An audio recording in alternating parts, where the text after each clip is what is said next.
Imaginez un enfant qui regarde le monde à travers des yeux remplis de peur, de confusion ou de tristesse.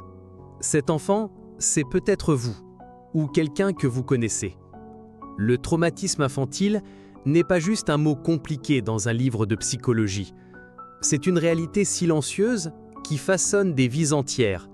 Et parfois, sans que l'on s'en rende compte, il continue d'influencer nos choix, nos peurs et même nos relations, bien des années plus tard. Mais voici la bonne nouvelle. Il est possible de guérir, de transformer cette douleur en force et de réécrire son histoire. Aujourd'hui, nous allons explorer ensemble ce chemin, pas à pas, avec des conseils pratiques, des anecdotes réelles et un peu de science derrière tout ça. Avant tout, il est important de comprendre ce qu'est un traumatisme infantile. Selon l'Organisation mondiale de la santé, le traumatisme chez l'enfant peut inclure tout type de maltraitance, négligence ou événement marquant ayant un impact durable sur le développement émotionnel et psychologique. Mais attention, cela ne signifie pas que chaque enfant qui traverse des difficultés devient traumatisé. Le traumatisme est une réponse émotionnelle et physiologique intense à un événement perçu comme menaçant. C'est ce qui reste, invisible mais puissant. Imaginez un vase fragile. Chaque expérience difficile peut être une fissure. Certaines fissures se voient, d'autres restent invisibles, mais toutes influencent la façon dont le vase supporte le poids du monde. Les effets du traumatisme infantile ne sont pas seulement émotionnels, ils sont aussi physiques. Des études menées par le CDC, Centers for Disease Control and Prevention, ont montré que les traumatismes précoces peuvent affecter le cerveau, le système immunitaire et même le risque de maladies chroniques à l'âge adulte. Par exemple, un enfant qui a grandi dans un environnement instable peut développer une hypervigilance, c'est-à-dire une attention excessive aux dangers potentiels. Cette hypervigilance, bien qu'inadaptée à l'âge adulte, était une stratégie de survie indispensable à l'enfance. Mais ce n'est pas une fatalité. Comprendre ces mécanismes est le premier pas vers la guérison. Comme disait Carl Jung, « Je ne suis pas ce qui m'est arrivé, je suis ce que je choisis de devenir ». Vous savez, parfois on se surprend à paniquer quand quelqu'un regarde notre assiette d'un air critique. Et tout à coup, on se rend compte que c'est juste la voix de notre professeur de primaire dans notre tête. Oui, c'est bizarre, mais c'est réel. La première étape vers la guérison est de reconnaître le traumatisme. Beaucoup de personnes ignorent que ce qu'elles ressentent est lié à leur passé. Elles se disent « c'est juste moi, je suis trop sensible ». Pourtant, accepter son histoire sans jugement est crucial. Un exercice pratique consiste à écrire une lettre à votre moi enfant.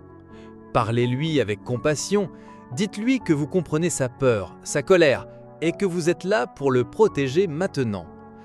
Une étude de Dr Bessel van der Kolk, expert en trauma, montre que mettre des mots sur ces expériences active des zones du cerveau qui aident à traiter et intégrer les souvenirs traumatiques, plutôt que de les refouler.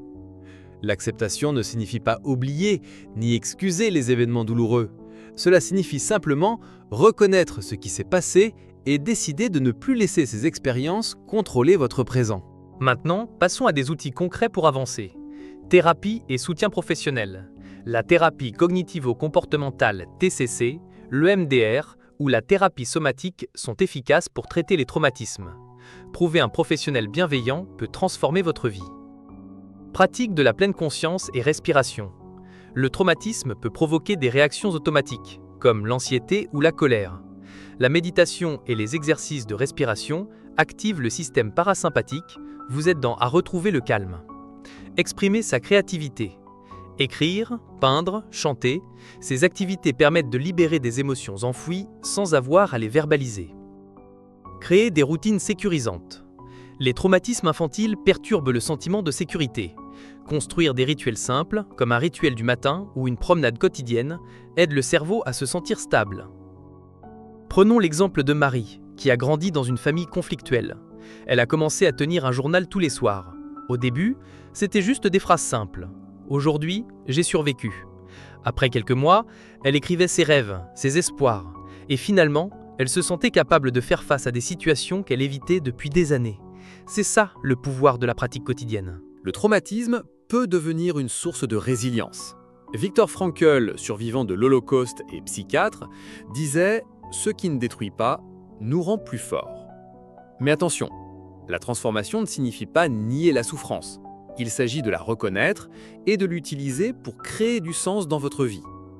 Des études montrent que les personnes ayant traversé un traumatisme peuvent développer une empathie profonde, une créativité unique et une capacité à surmonter les obstacles que les autres n'ont pas. Votre passé peut devenir un moteur, pas une prison. Pour résumer, comprendre le traumatisme, c'est comprendre votre cerveau et vos émotions. L'accepter, c'est reconnaître votre histoire sans jugement. Guérir, c'est appliquer des outils pratiques et créer un environnement sécurisant. Transformer, c'est convertir la douleur en force et en sens. Le chemin est long, mais chaque petit pas compte. Et rappelez-vous, vous n'êtes jamais seul dans ce voyage. Si cette vidéo vous a inspiré, n'oubliez pas de vous abonner à la chaîne pour continuer à explorer ensemble les clés de la résilience et du développement personnel. Vous méritez une vie remplie de force, de courage et de joie, malgré ce que votre passé a pu vous faire croire.